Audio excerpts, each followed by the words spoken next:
Bismillahirrahmanirrahim. Assalamualaikum warahmatullahi wabarakatuh. Sebelumnya saya ingin memperkenalkan diri. Perkenalkan, nama saya Wildan Ashari. Saya dari Fakultas Agama Islam.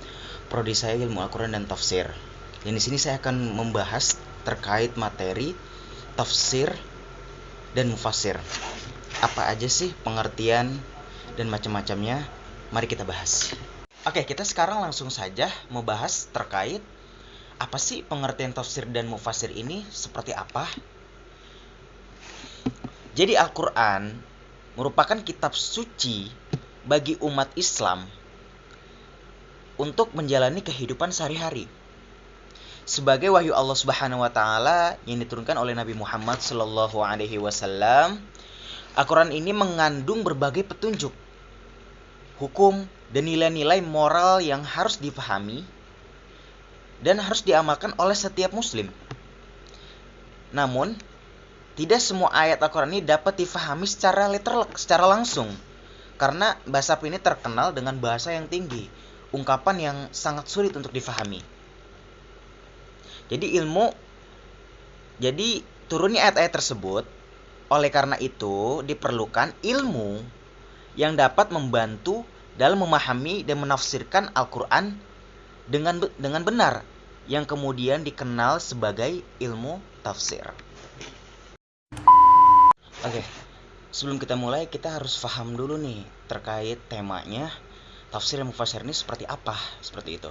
Jadi, Al-Quran ini merupakan sumber utama ajaran Islam yang berfungsi sebagai pedoman hidup bagi seluruh umat manusia.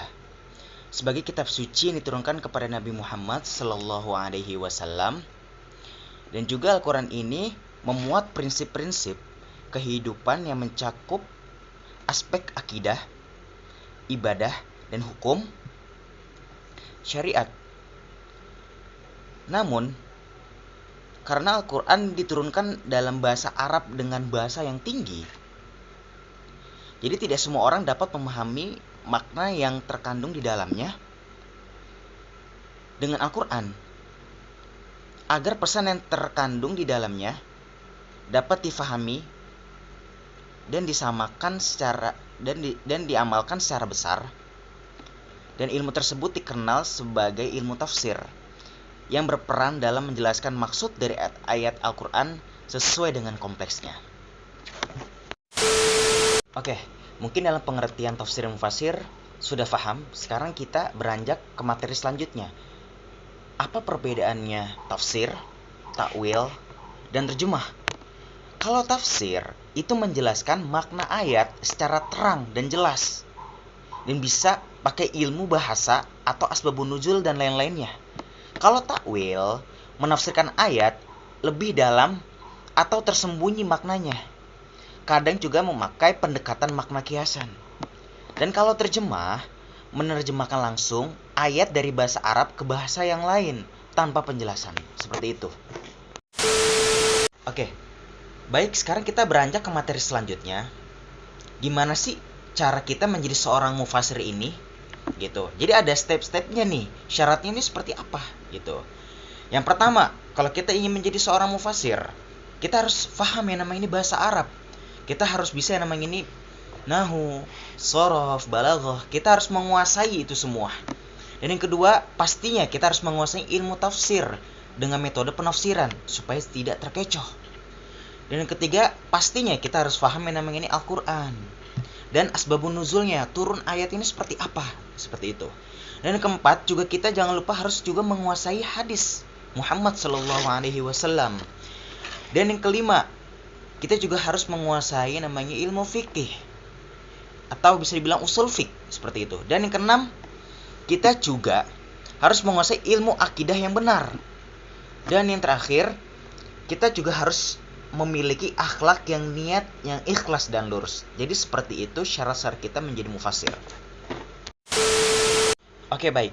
Tadi kan sudah dijelaskan apa aja sih syarat-syarat menjadi seorang mufassir. Sekarang kita akan ngebahas apa nih kedudukannya seorang mufassir di antara para ulama. Seperti itu. Oke. Kedudukan seorang mufassir ini di antara para ulama itu sangat tinggi dan mulia karena apa? Karena ia menjelaskan firman Allah kepada umat. Terus yang kedua, menjadi sumber rujukan dalam memahami Al-Quran. Oke, dan yang terakhir, perannya sangatlah penting dalam menjaga kemurnian ajaran Islam.